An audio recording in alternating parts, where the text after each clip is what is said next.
नमस्ते दोस्तों, स्वागत है आपका हमारे चैनल पे। आज हम बात करने वाले हैं एक बड़े इंटरनेशनल ड्रामे की, अंगा 2025, जहां भारत और पाकिस्तान के बीच एक बार फिर से हीटेड एक्सचेंज हुआ है। क्या हुआ है, भारत ने क्या बोला है, क्या पाकिस्तान के पीएम ने बोला है और कैसे दोनों अपने देश का स्टैंड रखते हुए दिखाई दे रहे हैं, क्या सच है क्या सही, इसमें आपको ही डिफरेंस समझना पड़ेगा। सब कुछ डिटेल में बताएंगे, तो मेक श्योर आप वीडियो एंड तक जरूर देखें और वीडियो को लाइक करें, शेयर करें, सब्सक्राइब करना बिल्कुल ना भूलें, बेल आइकन को भी दबा लें। तो दोस्तों, यूएनजीए का 18th सेशन 23 से 27 सितंबर तक चला और इस पर भारत का झंडा लेकर foreign minister doctor S Jaishankar stage पे आए। पीएम मोदी इस बार नहीं गए, लेकिन जयशंकर जी ने कोई कसर नहीं छोड़ी। उनका स्पीच था ग्लोबल चैलेंजेस पे, वॉर, क्लाइमेट चेंज पे, unfair trades and food healthy insecurity. उन्होंने कहा कि दुनिया आज डिवाइडेड, पोलराइज्ड एंड फ्रस्ट्रेटेड है। ट्रस्ट टूट गया है और कुछ कंट्रीज इंटरनेशनल सिस्टम से ज़्यादा ले रही है, मतलब जितना काम नहीं कर रही उससे ज़्यादा वो ले रहे हैं। भारत ने क्या किया, कश्मीर में स्टैंड क्लियर किया। तुर्की के प्रेसिडेंट एर्डोगन ने जब कश्मीर इशू उठाया तो भारत ने तुरंत कहा ये हमारा इंटरनल मैटर है, बाहर वाले इसमें अपनी टांग न अड़ाएं। ग्लोबल लीडरशिप दिखाई। जयशंकर जी ने एआई, गवर्नेंस, यूथ डेवलपमेंट और म्यांमार के रोहिंग्या क्राइसिस जैसे टॉपिक्स पे भी बात की। डिप्लोमेटिक धमाका क्या किया है, अमेरिका के नए फॉरेन मिनिस्टर से ट्रेड पे बात की है। मैक्सिको के साथ नया रोड मैप तैयार करने की बात हुई है और G20 मीट में साउथ अफ्रीका के साथ पार्टनरशिप की भी बात हुई है। भारत ने दिखाया कि हम ग्लोबल स्टेज पे बड़े प्लेयर हैं। अब बात करते हैं पाकिस्तान के पीएम शहबाज शरीफ की, जिन्होंने 26 सितंबर 2025 को अपना स्पीच दिया। ये स्पीच था एक mix of aggregation and peace talks का। उन्होंने क्या क्या बोला। शहबाज ने कहा कि पाकिस्तान ने इंडिया को ब्लडी नोज दिया है, 7 इंडियन जेट्स मार गिराए हैं। देखिए, कभी ये बोलते हैं 5 गिराए, कभी बोलते हैं 6 गिराए, कभी बोलते हैं 7 गिराए, मतलब कितने गिराए इनको नहीं पता, गिराए भी कि नहीं गिराए ये भी नहीं पता। ये क्लेम कितना सच है ये तो आप समझ ही गए होंगे। उन्होंने पहलगाम अटैक 2025 को पॉलिटाइज करने का ब्लेम भारत पे लगाया और इंडिपेंडेंट इन्वेस्टिगेशन की बात ठुकरा दी थी। भारत ने इस तरीके का बयान दिया है। शहबाज ने यूएस प्रेसिडेंट ट्रम्प को मैन ऑफ पीस कहा और उन्हें नोबेल पीस प्राइज के लिए नॉमिनेट करने की बात बोली है। ये सब मे के सीज फायर के लिए हुआ था, जिसका क्रेडिट ट्रम्प ले रहे हैं, लेकिन भारत ने कहा क्रेडिट लेना बंद करो, ये एंटी टेरर ऑपरेशन था। कश्मीर और हिंदुत्व पे अटैक हुआ था। उन्होंने इंडिया पे हिंदुत्व एक्सट्रीमिज्म का इल्जाम लगाया है और कश्मीर के सेल्फ डिटर्मिनेशन की बात की है। साथ ही सिंधु जल संधि के सस्पेंशन को वाटर वेपनाइजेशन कहा है। इन सब के बावजूद उन्होंने इंडिया को डायलैक्स के लिए ऑफर किया है, पर शर्त यह है कि साउथ एशिया को प्रोएक्टिव लीडर चाहिए। और हाँ, क्लाइमेट चेंज पे भी बोले हैं। पाकिस्तान 1% से कम एमिशन देता है, फिर भी फ्लड्स का शिकार है। उन्होंने ग्लोबल जस्टिस की मांग की है। दोस्तों, भारत ने पाकिस्तान के सारे क्लेम्स को प्रोपोगेंडा कहा और एक बार फिर क्लियर किया है टेररिज्म पे जीरो टॉलरेंस है। ऑपरेशन सिंदूर के बाद इंडिया ने अपना स्टैंड स्ट्रॉन्ग रखा कि हम अपनी सिक्योरिटी से कोई समझौता नहीं करेंगे। इस पर इंडिया का साफ रिबुटल रिप्लाई आया है। डिप्लोमेट पेटल गहलोत ने राइट ऑफ में रिप्लाई में कहा है, no degree of drama can conceal facts. India ने पाकिस्तान के टेररिज्म को ग्लोरीफाई करने वाला बताया है। ओसामा बिन लादेन को 10 साल तक इन्होंने शेल्टर दिया, टेरर कैंप्स चलाए, उन्हीं के मिनिस्टर ने ये सब एडमिट किया है। और अप्रैल 2025 में यूएनएससी में कश्मीर मैसेकेस के टेररिस्ट को बचाया भी है। एब्सर्ड थियरेटिक्स बोल के शरीफ की बेइज्जती की है। जयशंकर जी ने ग्लोबल स्टेज पे दिखाया है कि इंडिया सिर्फ अपने इंटरेस्ट से नहीं बल्कि सस्टेनेबल डेवलपमेंट और ग्लोबल पीस के लिए काम कर रहा है। पाकिस्तान की स्पीच में कितना सच एंड कितना ड्रामा ये तो आप डिसाइड खुद ही कर लेंगे, लेकिन एक बात क्लियर है, भारत अपने प्रिंसिपल पे सॉलिड है और ग्लोबल स्टेज पे अपनी आवाज़ बुलंद कर रहा है।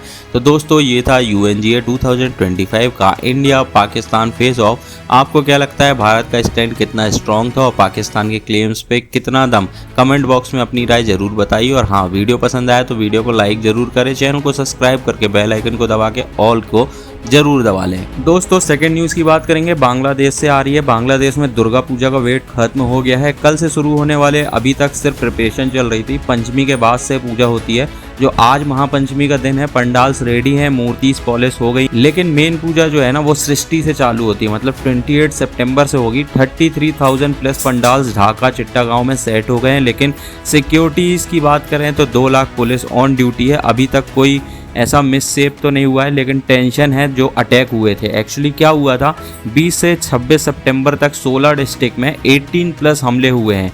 जेनिदा, सतकीरा में मूर्तियां टूटी हैं, चिट्टा गांव में पत्थरबाजी हुई है और पेट्रोल बम्स फेंके गए हैं। 700 पंडाल्स अनसेफ माने गए हैं। हसीना गवर्नमेंट गिरने के बाद 2000+ अटैक्स पहले से हुए हैं। ब्लेसफेमी के फेक केसेस हिंदू को टारगेट किया जा रहा है। होम एडवाइजर बोल रहे हैं स्ट्रिक्ट एक्शन लेंगे, लेकिन हिंदू ग्रुप्स कहते हैं मिस इन्फॉर्मेशन के चलते हमको धमकियां मिल रही है, आर्मी लगाने की डिमांड वो कर रहे हैं। थर्ड न्यूज़ की बात करूं, इजरायली पीएम बेंजामिन नेतान्याहू का यूएन जनरल असेंबली स्पीच के दौरान मुस्लिम कंट्रीज ने बॉयकॉट कर दिया। बेंजामिन ने फ़लस्तीन को रिकॉग्नाइज करने पे गुस्सा निकाला।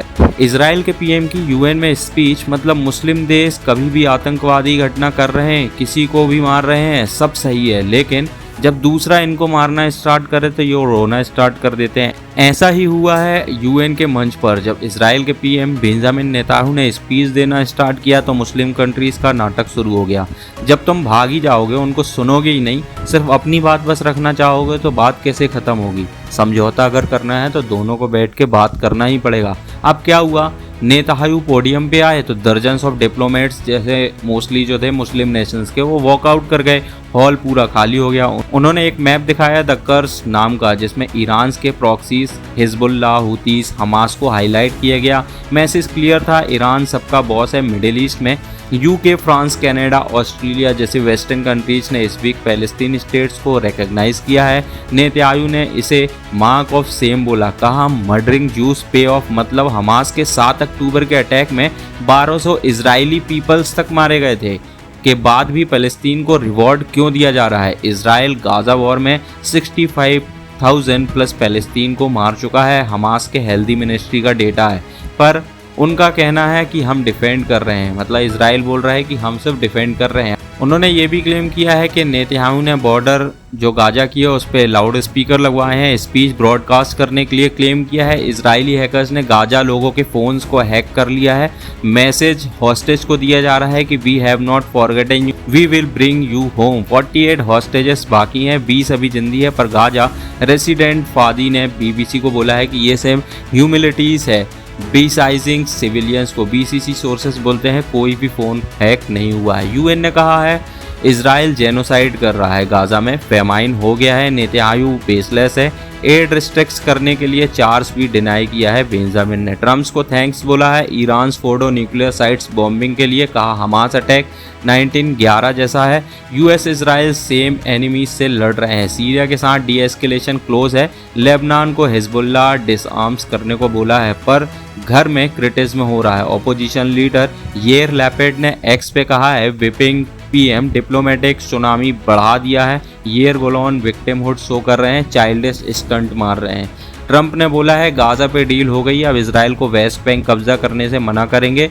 पीस प्लान जो दिया था दोनों के बीच में वो अब्बास लोगों ने दिया था पाकिस्तान के, लेकिन इसमें इजराइल हार्ड लाइन्स रखने वाला है। फोर्थ न्यूज़ की बात करें, Iran foreign minister UN security council में बोलते हैं रशिया चाइना का रेजोल्यूशन फेल हो गया है। ये क्यों हुआ? यूएनएससी ने चाइना रशिया के ड्राफ्ट वोट डाउन कर दी। ये रेजोल्यूशन था ईरान को JCPOA न्यूक्लियर डील के अंडर 6 महीने का सैंक्शंस रिलीफ देने का। फेवर में वोट्स 9 नहीं पहुंच पाए तो ये फेल हो गया। ईरान फॉरेन मिनिस्टर का स्पीच आया थैंक्स और ब्लेम गेम का। फॉरेन मिनिस्टर सैयद अब्बास अगाची ने चाइना, रशिया, पाकिस्तान, अल्जेरिया को थैंक्स बोला सपोर्ट के लिए। गुआना और साउथ कोरिया को भी वेलकम किया, उन्होंने अपोज नहीं किया। राइट साइड ऑफ हिस्ट्री की बात करें कि फिर ब्लेम किया है यूएस ने JCPOA से विड्रॉ करके डिप्लोमेसी को बीट्रे किया है। E3 मतलब फ्रांस, जर्मनी, यूके ने कमिटमेंट्स नहीं निभाया, वॉशिंगटन के पीछे चला।